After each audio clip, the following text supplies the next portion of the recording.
اكيد مش مترتبه، بالعكس انا كنت اصلا في الجونه وهو فاجئني. بس هو رومانسي، يعني هو رومانسي اكتر مني، اعترف بده. تمام. انت بقى رومانسيه كام في المية؟ جنبه جنبه 10. يا لهوي. اه طب حلو بس يعني. انا رومانسيه، يعني لو اطلع دي رومانسيه والشموع والحاجات، عارف والدباديب والجو الاحمر ده، بس عم بقول لك بالنسبه له مفيش بياك كشخص مبدئيا مفيش شكله اسمه. مش من الوسط، وانا مش عايزه يعني اعيد الحاجات القديمه وصور ومليطه في كل حته وحاجات كده. على الاقل انا انا الناس بتعرفني بايه، ان انا اما ممثله او مذيعه، حسب مين ماسك الشيف، يعني حسب ايه نحتاج فين. فانتوا ليكوا عندي ان انا اقدم حاجه كويسه ومحتوى حلو، بس مالكمش دعوه بام حياتي الشخصيه. مين قال كده؟ ايمي صح؟ ما حدش له دعوه بام حياتي الشخصيه. انت قاسيه. خلاص، هو اللي نفخ في اسمها ايه؟ اللي نفخ في الشاي ما ينفخش يا بنتي. لا ساعات ايجابي.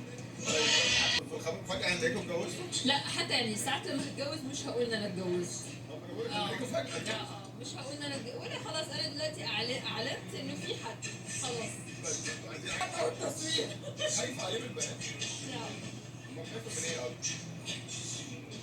اخاف عليه يعني عشان لو البنات شافوه فيخطفوه، يدخلوا على الصورة يخطفوه يعني. اكيد لا. اكيد لا خالص لا، بس انا مش عايزة ان انا صوري انا وحبيبي او خطيبي او جوزي تبقى في كل حتة. عايزين نعرف لا لا لا لا، انا ولا ده ولا ده، ماليش دعوه ولا الخط ده ولا الخط ده مفيش خط خالص. مفيش بس اصلا ده. ما بجيبش اسماء وما اعرفش الاسم اللي انت قلته ده مين اصلا. مش قصدي حد، قصدي بالعكس. انا بص، رضوى الشربيني بحبها جدا والله العظيم، بجد انا بحبها جدا.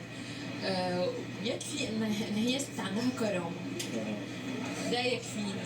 مش انا واحده ذليله طالعه اقول اي هبد في اي حته عشان شوفوني اهو، انا بيضه اهو.